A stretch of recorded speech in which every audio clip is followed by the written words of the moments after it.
I'm going to call to order the meeting of the Senior Center Commission. This is Thursday, October 19th. It is 4:04 p.m. I'm going to go ahead and start introductions, and then we'll move this way around. So my name is Angela McConville. I'm Senior Center Chair this year, and I've been on for a couple terms. I am the at-large candidate. I'm Warren Paris, and I've been on the commission here for a few months. Looking forward to the progress we're coming up with. Lee McKnight. I joined the commission in January of this year. Same with me, except my name isn't Lee. Jay Gilchrist, and citizen. Nancy Stragny. I joined the commission in August. Kristen Crumray, staff. I'm Sarah Gardner. I'm the Climate Action Coordinator for Iowa City. I've been with the city for about 3 years now. Latasha Deloach, Senior Center Staff Coordinator.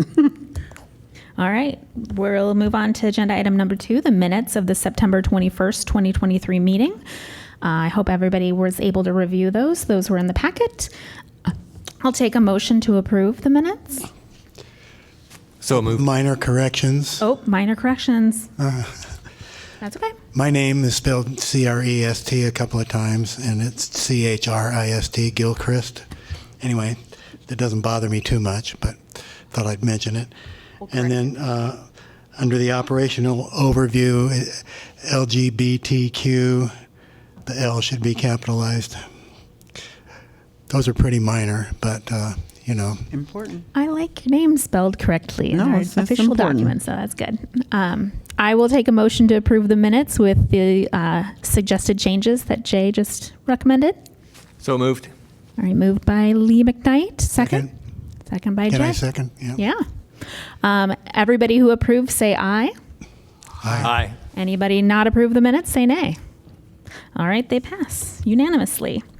I'm going to move on to agenda item number 3, public discussion for items not on the agenda. This is the recurring agenda item where we invite our members of the public up to the mic to communicate anything they wish to our group, and there is no members of the public. So we will move on to agenda item number 4, Climate Action Coordinator presentation. We'll welcome Sarah Gardner here from the City of Iowa City. Well, thank you so much. It's a real treat to be here today. And actually, I have to say the slides I'm going to show you today are hot off the presses. We just finished them this morning, so you're the first to see the updated deck.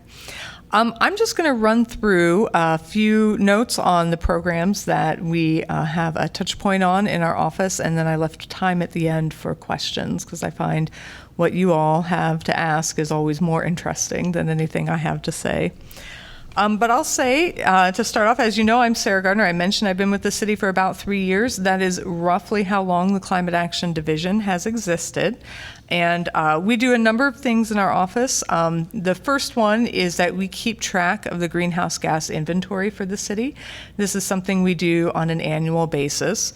And part of the reason we do this is to figure out what are the most significant sources of emissions in Iowa City so that we can take targeted action.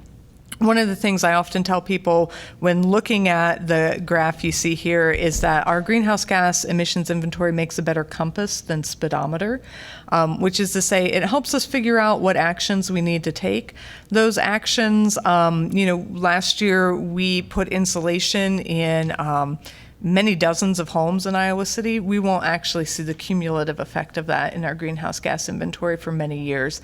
And because we're doing so many programs at once, it's hard to figure out exactly which one is having the effect. But one of the things we know about climate change is we need to be addressing it on multiple fronts. So rather than do just one thing and wait to see it in the graph, we take the approach of doing many things. And that's because the city has a fairly ambitious goal of achieving a 45% reduction of greenhouse gas emissions by 2030. And if you look at this bar graph, you can see that dotted line running right through the middle. that's the 45% reduction goal. And even though the lights are a little dim on the projector, you'll see that actually we've been sitting right around that goal for the last several years. We briefly achieved it in 2020, in part thanks to fewer people driving in the early days of the pandemic. We went back up in 2021 as things came back online, and now in 2022, as of our last calculations, we're right back at that again. So that's really good news. You know, that tells us the 2030 goal is very realistic and gives us a few extra years to work on our next goal, which is to achieve net zero emissions by 2050. The other thing I always like to point out in this graph is you see the pie chart on the far right that shows the rough breakdown of the sources of emissions in Iowa City. And you'll see that the largest source of emissions by far are buildings. And that sometimes takes people by surprise because buildings don't have tailpipes. We don't often think of them as a source of emissions. But what that means is the energy that's consumed in those buildings. So the electricity and natural gas we use to heat and cool our buildings, to power our lights, to run the projector that lets me show this slide to you. So a lot of our programs, as you'll see on the next few slides, are focused on reducing emissions in the building stock. After that, a little less than 20% of our emissions comes from transportation, how we get in and around town.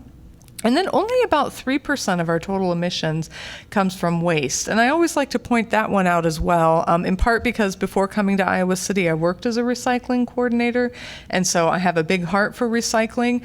But I also think it's very important to note that recycling alone is not going to get us where we need to be. So what are those programs we have? Well, first and foremost, hopefully you've heard about this. We every year sponsor a Green Iowa AmeriCorps team that performs free home energy audits. Anyone in Iowa City can request that they come, even if you've had an energy audit before. They'll do what's known as a blower door test, where they pressurize the home and then they find the sources of air leaks around the house, because anytime you're leaking air, you have to spend more energy to reheat that air that's lost and compensated for. And so they do over 100 different audits across the city each year. While they're there, they will also go around where they find those leaks and weatherize windows and doors. They can wrap pipes. They've got a number of interventions they do that can provide immediate benefit to the folks who are living in that home. And then they also provide a list of suggestions for some bigger things they would want to do. One of the biggest things that we really encourage homeowners to do is add insulation to the attic. That is one of the largest things you can do personally to address climate change in your own home. The Environmental Protection Agency estimates 9 out of 10 homes are under insulated, which isn't great. So we got a lot of work to do to get that insulation up to par. The good news is for income qualified households, we have for the last year and again this year now, are running a grant program where we will pay the cost in full to put insulation into your home and to air seal it and provide proper ventilation so that we're guarding against molding issues as well. And I think actually one of my favorite bits of feedback that we got all last year was a gentleman who had this done in his home, and he sent an email that began with the phrase, "Holy smokes." And he said, I thought I understood how insulation works until you came and put it in my attic. He said he had a home heating system that just ran all the time, and he just assumed that's the way it was designed. And when he cruised into winter last winter with that increased insulation, he heard his furnace turn itself off for the first time, which is amazing. So it came incredible cost savings to him. It's a big benefit to the budget of his household, and also, of course, then a benefit to us in helping us reduce emissions.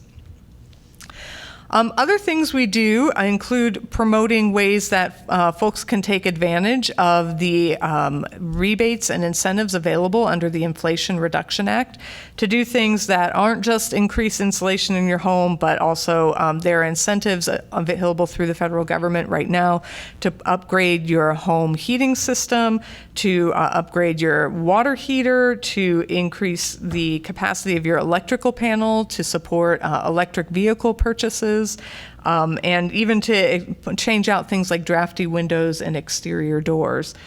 So and solar. Oh, I can't believe I almost forgot solar, everyone's favorite thing. So we go out into the community and we talk about what dollars are available. How do you go about applying for those tax rebates? We have this handy worksheet, and I even brought some copies with me if anybody wants to take one home, that actually talks about, like, all of these are available for the next 10 years. What's the best strategy to maximize your benefit? Because there's an annual cap on them each year. So we went through and figured out, if you do this first, you're going to get the biggest bang for your buck in terms of energy savings. And then in the next 2 or 3 years, if you take these next steps, you can work your way down through the worksheet and that way get the maximum amount of benefits available to you.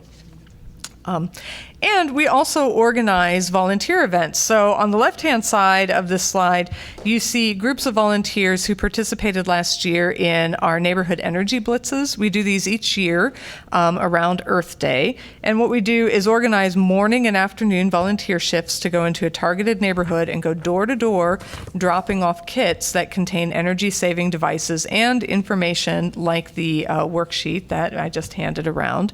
And at the end of the day, in the afternoon, we send our second group of volunteers out to collect the boxes back up, because we put a sticker on the top that says, you know, take the stuff out of this box, put your used light bulbs and batteries in them. We'll come back around in the afternoon to collect them, and we'll take them off for proper disposal. In the last 3 years, we've collected hundreds of pounds of light bulbs and batteries that way from residents. So it's always a fun and popular event, although I will say I think it gets a little colder every year we do it. This year we actually had snow. So hats off to these brave volunteers who showed up anyway to walk through the neighborhood helping out.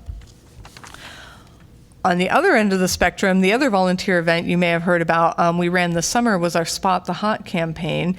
We won a grant from the National Oceanic and Atmospheric Administration, or NOAA, to provide training to local volunteers to attach temperature sensing devices to their vehicles and drive around predetermined paths 3 times a day on one of the hottest days of the year to help us figure out what parts of the city were hotter than the others, so that we can be thinking strategically about things like where we're going to plant trees, how we might in other ways help with the built environment to help cool down areas, and where there might be disparities, where some of those hotter areas of the city may be overlapping with areas where we have folks who are on the front lines of climate change in a variety of ways. Maybe they have lower income, maybe they have higher health disparities. So we really want to be aware of the built environment. And it's so great that we had so many volunteers turn out to help out with that. We actually just recently got the first draft of the map back that NOAA helped create from that information, and then they'll be helping us review it. So we're looking forward to putting that up on the website soon and talking about ways we're going to really put this information to use. See, there was no chance of me forgetting to talk about solar, because we have a whole slide dedicated to it. We often get questions about solar in Iowa City and what we're doing to promote it, and there are a number of things we've done. One of them is at the beginning of the year, we worked with our neighborhood and development services staff to go through the code, and I should say they went through the code and we applauded them for doing it, to try to clean it up and make it a little easier and a little more straightforward for people to put solar on their roofs, and also to see what kinds of incentives we could offer. So as part of that process, we built in a density bonus for new construction, where any large multifamily residences that go up in Iowa City, if they agree to put solar panels on the roof, they can add a few extra units as an incentive. We offer grants that help put solar panels on the roofs of businesses. In fact, this top one, it's so hard to tell one building from another when you're just looking at the roof. But the top picture is actually a picture of the warehouse used by Adamantine Spine, a moving company here in Iowa City. They took advantage of that grant to put solar panels on their roof. And then the one just below it, this is, talk about these things being hot off the presses. This is the solar array that was put up on our Public Works building that just went live a couple weeks ago. And we have a web page set up where residents can go and see how much solar energy is being generated on a daily basis on that building.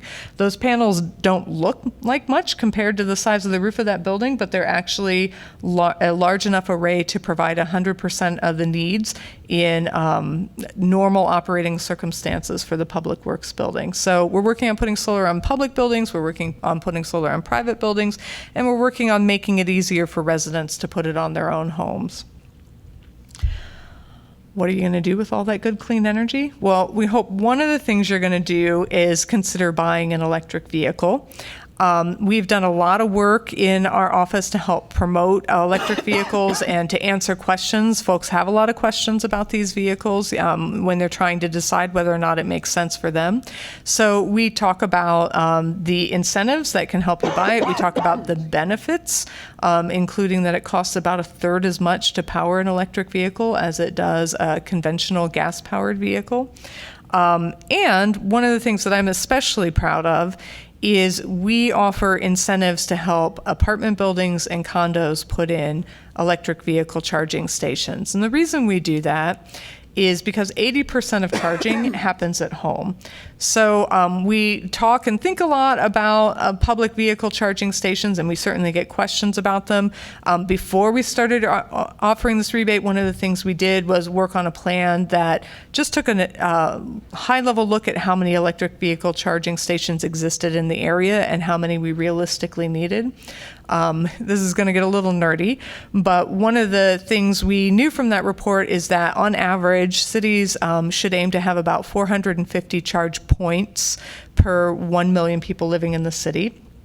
When you adjust that number for the number of people living in Iowa City, which is a little over 70,000, and you adjust for the number of electric vehicle charging stations we have, Iowa City has the equivalent of about 650 points.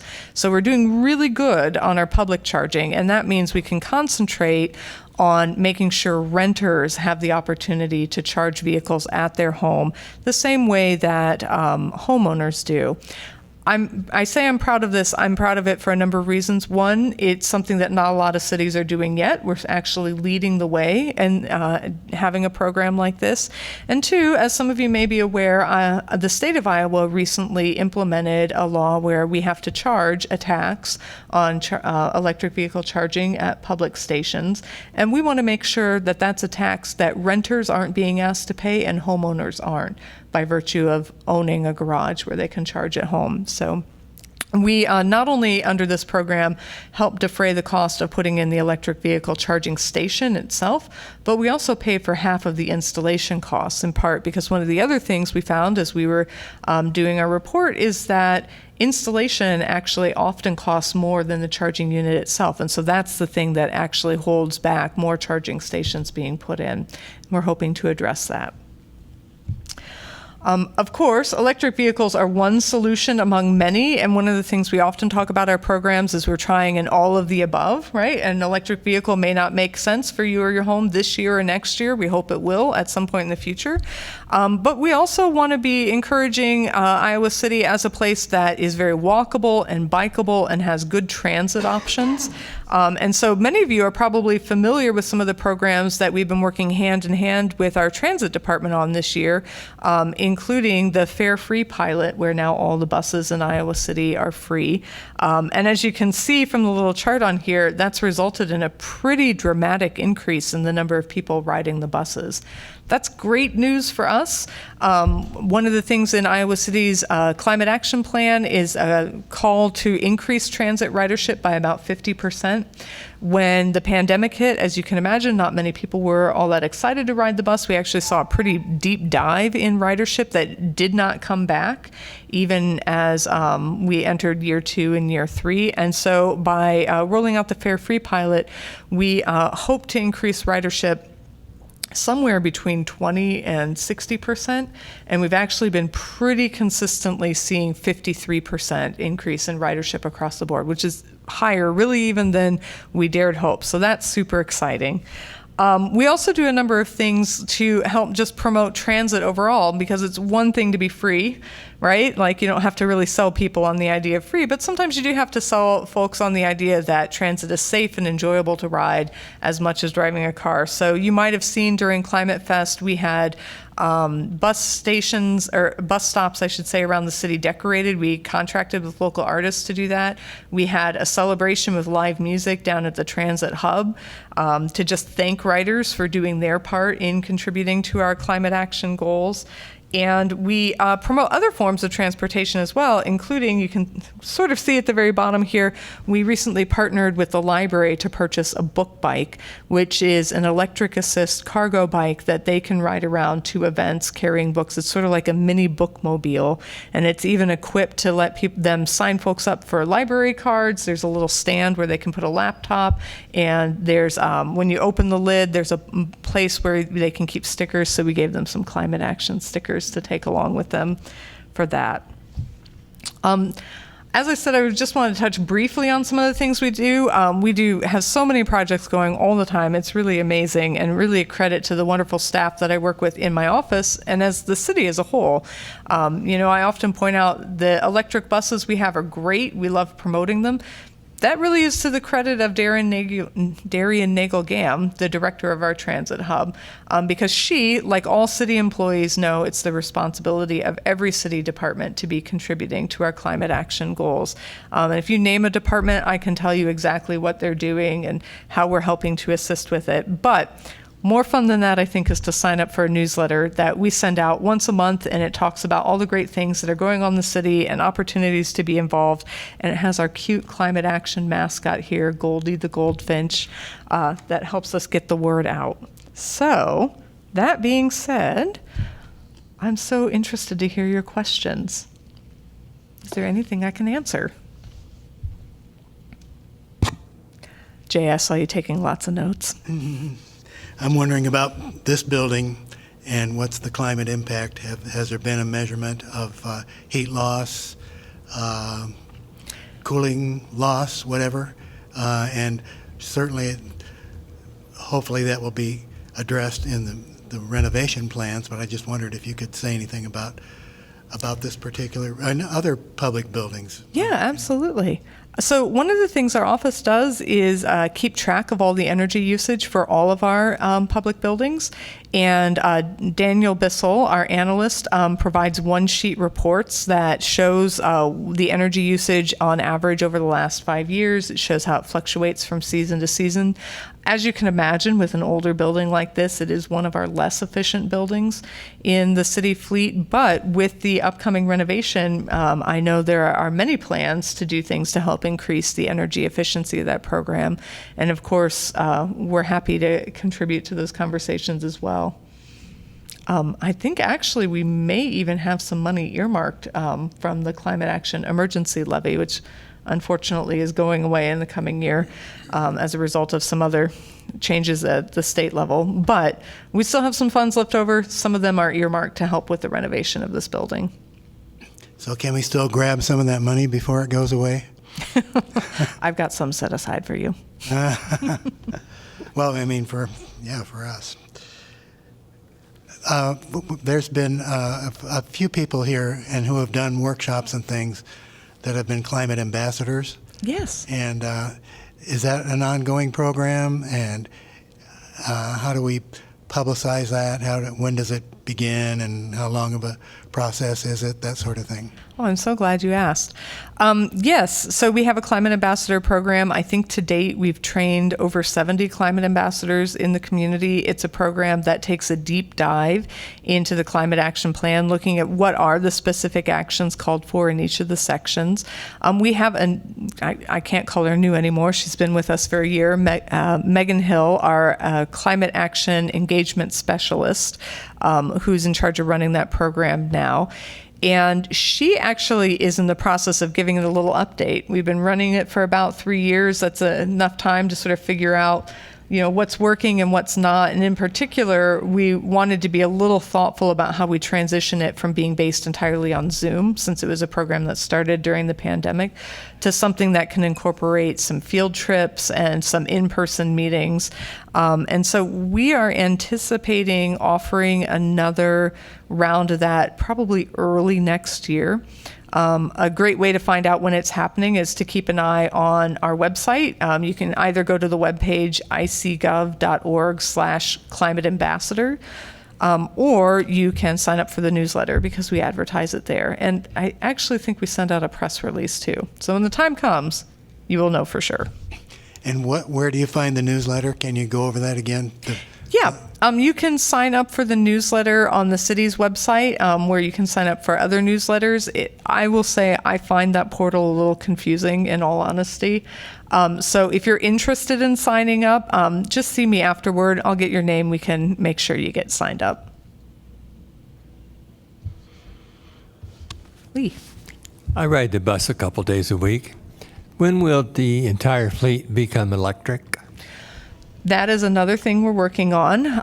You may have heard that one of the things Darien did was secure an EPA grant that's going to double our electric fleet. So we have 4 buses now. We will have 8.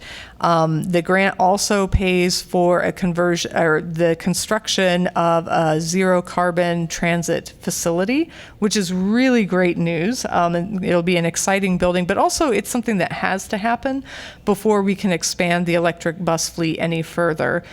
Basically, the location it's at now, it's kind of funny to say, the doors aren't tall enough for more electric buses. We're sort of at capacity for the electrical capacity for that site. So when the new facility is constructed, which is a few years out, that will then open the door to purchase more electric buses. The nice thing is, as we run the 8 electric buses we're going to have in the meantime, those buses with the grant funding we have tend to pay for themselves within about 3 years. And after that, you start being able to tuck money back for future purchases. So while the building is being constructed, we'll be saving up money that can go toward purchasing more buses. I can't give an exact date to when the entire fleet is going to be turned over, but I will say one of the other projects we're working on in our office right now is we're working on a fleet transition plan for the entire city fleet. So not just buses, but we're also looking at all the light duty vehicles that city staff do. We're looking at snow plows, forklifts, refuse trucks, police vehicles, and we've got it charted out, I want to say, through 2040. And the complete transition should happen, I think, a little shy of that, but that's if we stick to the plan. You know, EVs is an evolving field, so I think there are many gears turning on that, but we do have our sights on a fully electric fleet.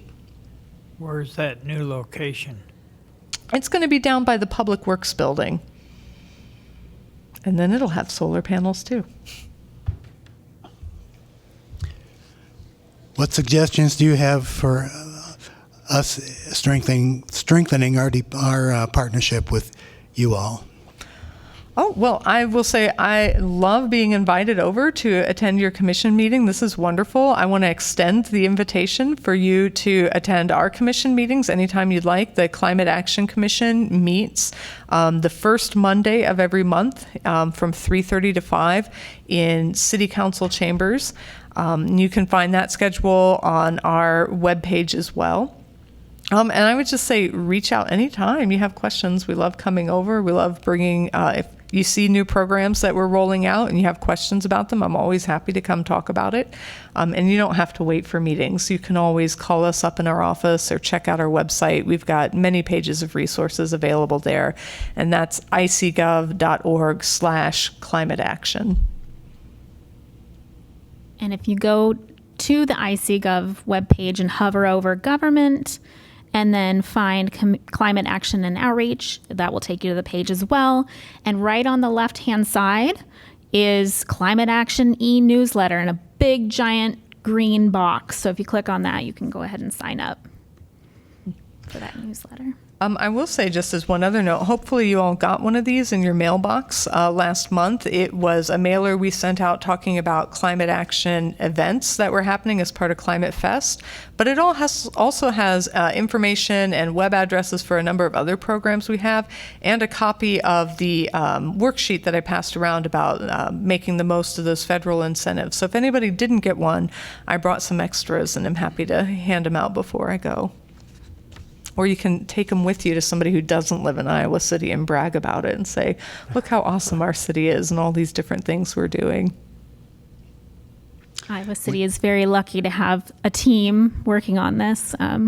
As the person who works for the city of North Liberty and lives in Oxford, our county representative on this group, yes, I'm very envious having you guys focus on items like this within the city. It's really important to set the bar high for yourselves and then be able to wrap your services around the community itself. I do have a question about housing stock. So you talked a lot about like existing housing stock and aging housing stock, putting insulation and helping people with weatherize their homes. But do you also then work with new housing stock? Are there higher expectations of new houses going in? Does your building department go in and make sure that they have the insulation that's needed to keep the new housing stock going, so we don't have to go back and fix those later on?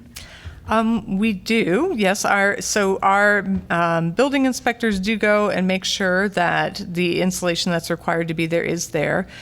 Some of you may recall a few years ago, Iowa City was looking into adopting a higher standard energy code than exists at the state level. We found out from the state that was not going to be allowable.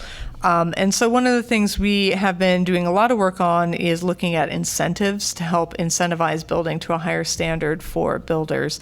And in fact, come January of next year, we're going to be rolling out a partnership with the Home Builders Association, where we are offering an incentive for builders of new residences to build, to get their construction HERS rated, which is a rating system used by builders and realtors to talk about how efficient a home is.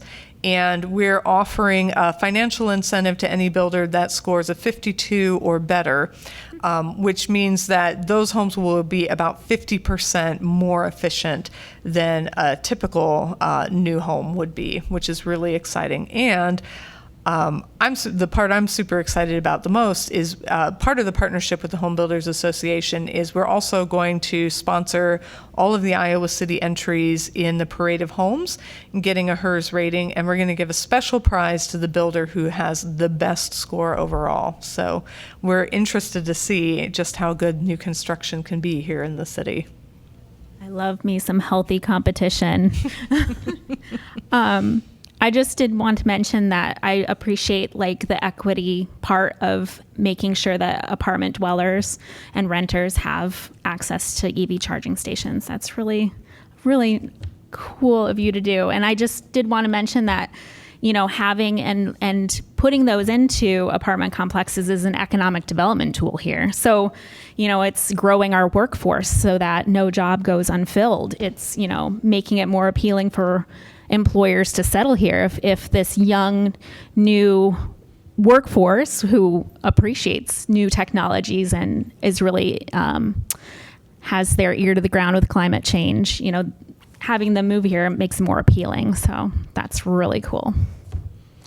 One of those things that's popped up in some of the presentations by the grannies here and the climate ambassadors and it deals with solar power in neighborhoods.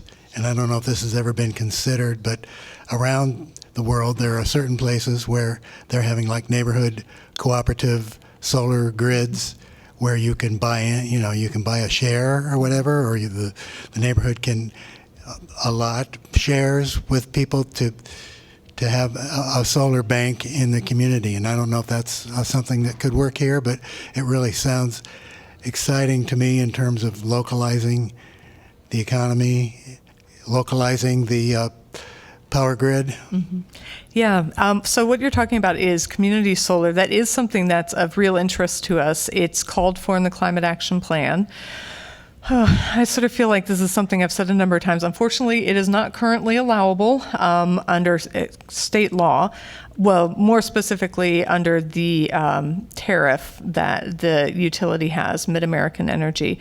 But we are in regular conversation with representatives at the state level to try to figure out how we can change that. Our staff actually traveled up to Des Moines back in August to meet with the state energy office and spent a morning together brainstorming ways that we might be able to move the needle on that. The state energy office was in the process of applying for a Solar for All grant, which is federal funding that's available under the Inflation Reduction Act as well, to put in place things like community solar programs. And so we talked about the barriers that exist to it in our area specifically, and advocated for them working more closely with us to be able to overcome that. So It's not something we can do right now. It is something we're very interested in and working very hard on trying to remove the barriers to it at the moment. How can we as citizens help? Like, is there a certain effort, or is it Iowa Environmental Council, or is it some effort that's underway to influence the state legislature? I guess it is, but not only the state legislature. Yeah, I would say even better than the state legislature would be reaching out to the Iowa Utilities Board and talking about how, as a Mid-American customer, you are interested in having community solar opportunities. And I think it always helps to hear from folks, not just us saying, boy, we'd love to offer it to residents, but for them to hear from actual residents saying, yeah, we would love to buy into this.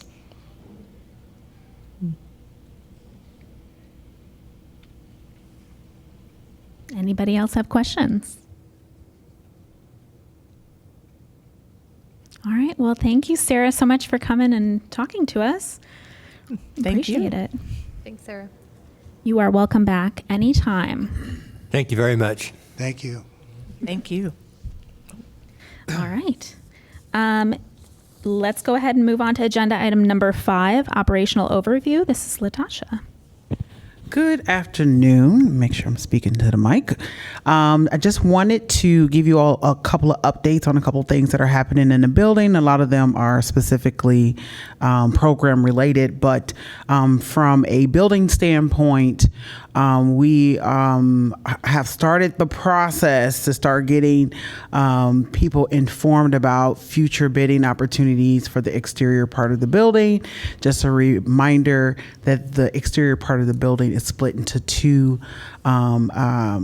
phases. One will be looking specifically at the masonry work, and the second part is looking more at the windows. So that's where we'll start seeing some of those climate opportunities is the windows, because our windows are past their time. So we're pretty sure that there's some things going on there in regards to heat coming out and through our windows. And so we'll begin hopefully sometime early next year starting to look at the interior parts of the building, which is going to be looking at, the HVAC systems and different systems like that, plumbing, et cetera, electricity. So there's obviously some opportunities there. As for programming, and I'll actually let Kristen, if you don't mind talking about this a little bit. We have a Senior Center Ambassadors program coming online, which has been in the work for a couple years now, that we have been trying to get going here, as we have a very small staff, but we have lots of members and public in the building. And so we wanted to create a volunteer opportunity for members or public folks that are connected to the Senior Center to be able to provide tours, to be able to be just another welcoming person in a building, as we're having different folks at a higher level coming to our community to retire. We need a little help. So we've created a program called Senior Center Ambassadors Program, but I'll let Kristen speak a little bit more to that. And could you also add about the new member luncheon that's coming up too? So, you'll notice in the program guide that is out just this week, they were delivered yesterday for November, December. There is a highlight about the ambassador program. There's kind of 3 roles that we're putting out there for volunteers to consider. One is to be a greeter. They'd be sort of set times when you can sign up for shifts and work probably on the 3rd floor is where the station is going to be. So you can greet people as they come into the senior center, kind of direct traffic, as it were, and potentially show people around and give tours. And then the next opportunity would be a set time for tours that people can sign up for, community members who might be interested in joining. And then the third option is for program guide distribution. We have local businesses and offices that we would like to get more program guides out to. So it'd be an opportunity every other month to drive or take the bus around to deliver those program guides. guides. So we also, in kind of conjunction with this, have some new volunteer software that we're rolling out. And so this will be an opportunity for people to use that software for the first time. Pretty excited about it, and be able to track hours. So yeah, we're excited that I think it'll be a great volunteer opportunity for folks. And then we're going to have a newcomers luncheon. We used to do newcomers about every 3 or 4 months, and got kind of off schedule. So this is the first one we've had in about a year. So it is going to be on November I think it's the 8th. 8th. Thanks, Latasha. So people can sign up at the front desk or on the registration website. We'll be having some sandwiches, I believe, and salad. So it'll be a good opportunity for new members to see the building, get acquainted with some other new people, and have some time to socialize with each other. So. It'd be great for our commissioners to show up to something like that as well, to introduce themselves and meet some of our new folks and help them feel welcome and connected Question. here. Yes. Question, Latasha. Yes. Are we going to have name badges? Yes, we already talked about. Yes, we will make sure you all have some name badges, even if they're just a temporary get them on your shirt ones. You will have a name badge, but we definitely would love for our commissioners to show up. I think we're also extending an invitation to our friends of the senior centers to come over as well, just to say hello if they're able to. But we always want people to feel welcome, that they can find a place here and find a program or an activity that they can do here at the senior center. And so, that welcoming piece is a smiling face. So that's why we've created this program, because our front desk is limited, and sometimes we might be in a room, haggling with a computer or doing something that we can't always get out in the hallways and greet people. So we're excited for those new volunteer opportunities. We got a couple other new volunteer opportunities that'll be rolling out in 2024 as well, because we always have people reach out, and sometimes we're limited, but we want to create more opportunities for people to be social and connect and some community engagement. So that is a new program up and coming. Hope you all can join us on November 8th for the luncheon, and maybe you want to volunteer. That might be great. We have an upcoming program called Matter of Balance. We purchased a balance machine. The only other balance machine in the area is at the University of Iowa Hospitals and Clinics. So this is a machine that you will be able to stand on, and it will let you know what your risk is of falling. That will be up and coming next year. We can start taking appointments probably here soon, but I don't know the exact date of that. We've partnered with VNA, Visiting Nurses Association. I think it's called Iowa Community Cares now, which is a combination of hospice and VNA. And we have someone that will be providing assessments, but we'll be starting a program called Matter of Balance that will allow folks to be able to get not only the assessment, but some tools on how they can decrease their risk falls. So that's coming up for members. That's also that's a members opportunity. Another members opportunity is massage. So we have set up a massage area downstairs in our VNA suite. So members will have the opportunity to have massages, and I believe they just rolled out this in our November, December program guide, so you can call and make you an appointment and get you a massage here at the Senior Center now. So we have that available, and also coming up, probably we'll have a soft start this winter of extended hours. So our extended hours sometime in December. We don't know the exact start date because we're in the process of hiring. So if you know anyone who's interested in about 10, 15 hours of helping us with some nights and weekend hours, we have that out on the city website that people can apply. We're still waiting for more people to send in some applications. So if you know people, tell them to get their application in soon before that door closes. And we will extend our hours to about 7:30. And then also on the weekend, we'll have probably, I think it's like 9 to 1 and 12 to 5 on the weekend. So for Saturday and Sunday. We have some other great programming that I wanted to make sure that I highlighted, and I can't remember who we're partnering with. Who's the Trimble Clefs with? I can't remember. I know who she is, but we have a program for Parkinson's that is amazing, and I'm really hoping that it gets picked up by someone's newspaper because it's just doing really amazing work with music and Parkinson's, and that's happening here in our building, and it's a new partnership, and we want to see that go forward. And also a new partnership and it took a while for it to happen, but we have a new partnership with Hancher, and they were here last week with the Sphinx Virtuosi, and they came in and did a a presentation, and they also provided us with free tickets for those who attended to see their presentation at Hancher, which I will say I went, and I don't think I'll ever sit on the front row again because the music was intense. It wasn't intense in a bad way, but it was just so emotional. I was like, so it was wonderful. And actually we felt really cool because they played a song for my daughter at the end of their thing. So she got to be all over Hancher webpage this past weekend. So enjoyed that. Our music programs, for some reason, I don't know, it's just doubling. Like, we used to have a small choir, now we have a ginormous choir. So if anybody else wants to sing, come on over, because obviously we're taking everybody who wants to sing. So just really proud of a lot of the different things that are happening here. As for also looking specifically at our affinity groups, I try to report on those since they are new. Our Queer Elders group was meeting every other Wednesday, but now they're meeting every Wednesday, and in between they are having movies, specifically highlighting LGBTQIA folks, and having discussion there, and then having their standard meeting. And they said the room was so full the other day that we might have to think about getting a new space for them.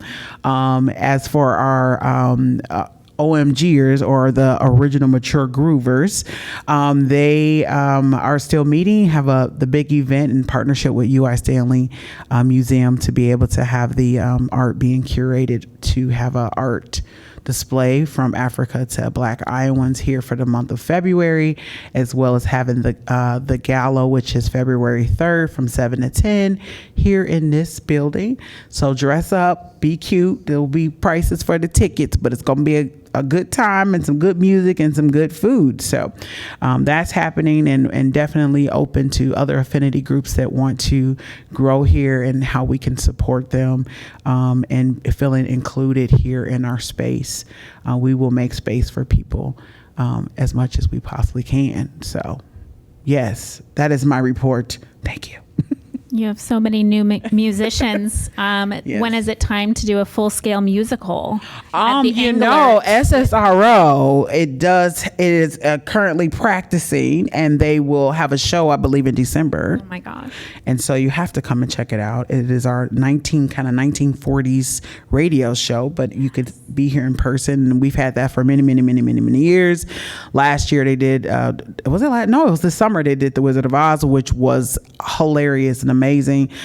So I'm looking forward to what they have in store for us this December. So yes, full-fledged musical. I don't know. We have to talk to John Renard. He seems to be the music master around here about what that would look like. So questions?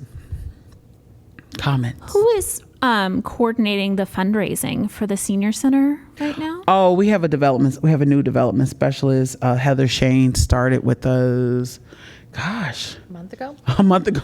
Everything's feel like it's kind of been compressed in the last couple of weeks. So she started about a month ago and is on top of that, and learning quickly the different things. And so she's helped us with our pickleball tournament. She kind of came in and had to go straight to the pickleball tournament, which, did I report on that yet? It was very spectacular. It was amazing.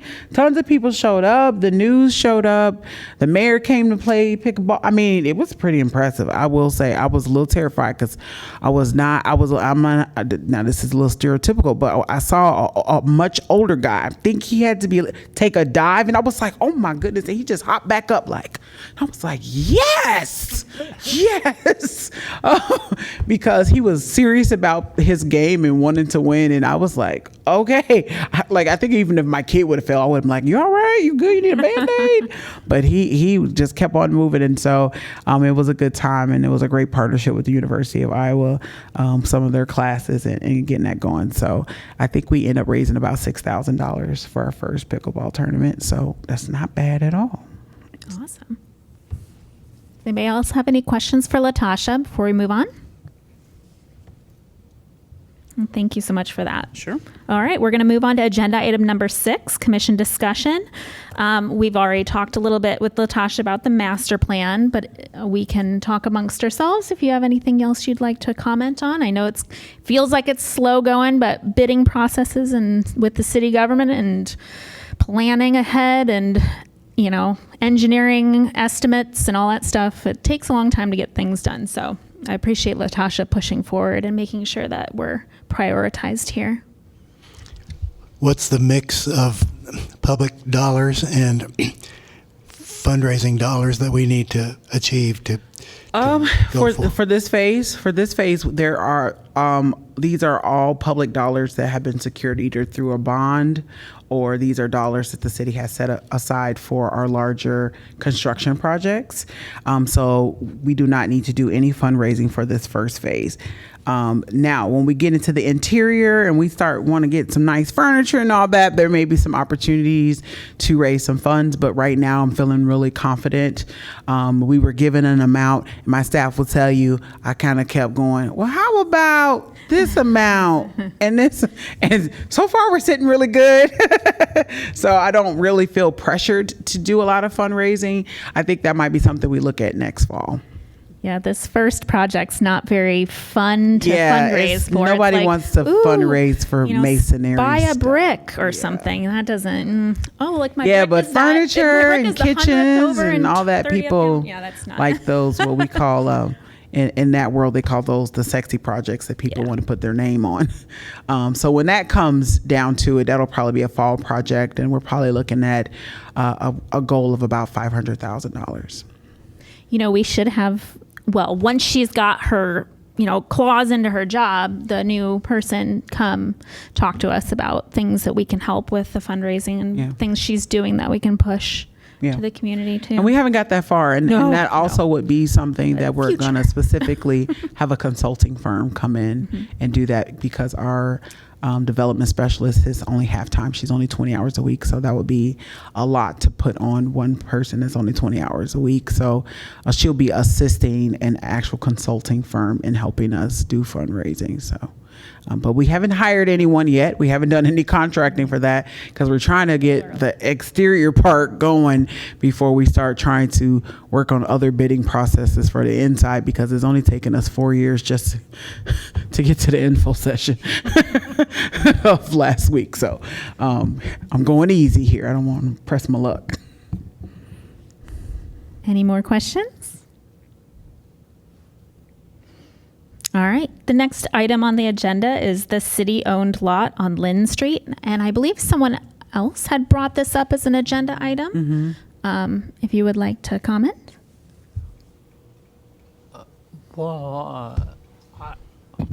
Sorry. Yeah, I brought it up because someone brought me, and it seemed like a good idea. The senior center was interested in pursuing it. I can comment. I don't have anything confirmed. The only comment I know is that that's something the city purchased. So that would be something that city council would be making a decision on, what would be the utilization of that space. So they would be the people, as you all are liaisons for us, they would be the folks that you all would need to, you can go to any of their specific meetings and ask about that. And that might be something that they put on their agenda to discuss later. But right now, I think they just kind of made a decision to purchase that, and didn't have an exact plan for it. So if they turn it into something, trust me, I'm gonna find a way to use it. Okay, just know that there will be something. But I don't know what that is right now. But since it's so close and it's owned by the city, I definitely will find a way to get some senior center programming over there, given what it might be. I don't know how the city government works, but would it be helpful to have them say everyone on the commission wants this?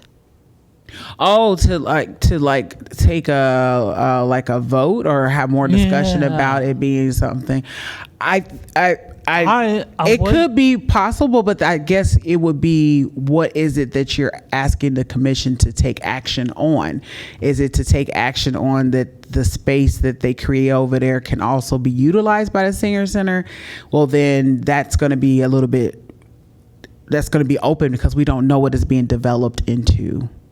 So that's the tricky part. If we knew it, if we say it was being developed into ice skating rink, then we might be able to, say we want to make sure that senior center programming is being able to be utilized in that space. But if it's going to be a building that is owned by the city or a space owned by the city, given that we're a city department, we would have access to be able to utilize it when it would be available for us to utilize. But I just don't know what it's being developed into, is I guess what I'm saying. Would you have any clout to say, Have say over what it will be? yeah, Not as a staff person, I don't. okay, well, that's that one. Well, that's why I said if you all have specific things or inquiries about that would be like a city council thing but I don't even think that they've even brought it up under discussion about, it hasn't even come up for them to even discuss what it might be.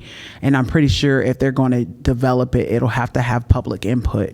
So Maybe it would be helpful to encourage people to write individual Sure. letters saying they wanted it to be useful. Is that amenable to you?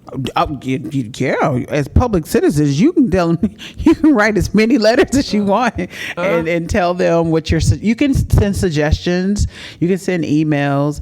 I mean, I'm saying that like if the actual senior center commission wants to say, we want it to be developed for X, Y, and Z, then that would be a part of you all's discussion.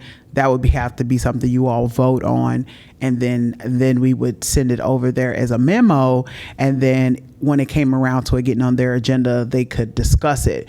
Just know that's a long process.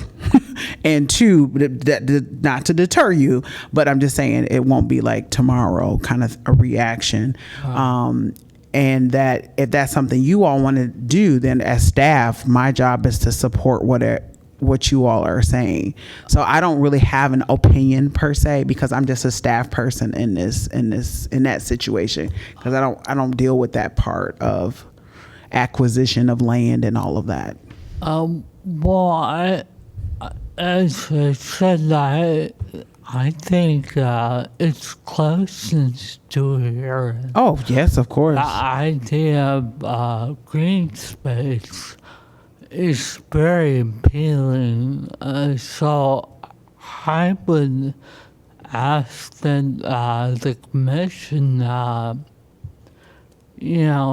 jointly ask the city council to let this happen. Okay, I can see that, but that would be y'all discussion. Yeah, I think maybe Nancy, if you want to maybe do some looking into what the city council is thinking, if they've discussed it, if you could take this as an opportunity to be like our researcher maybe, and try to figure out where they're headed towards that, if they have thoughts on it, and then report back to us next meeting. and we can discuss and maybe do our own research in the meantime as well. Maybe you're our representative to talk about this. And then we can discuss pulling a letter together after we've all been able to kind of go away and think about it a little bit. Yeah, I realize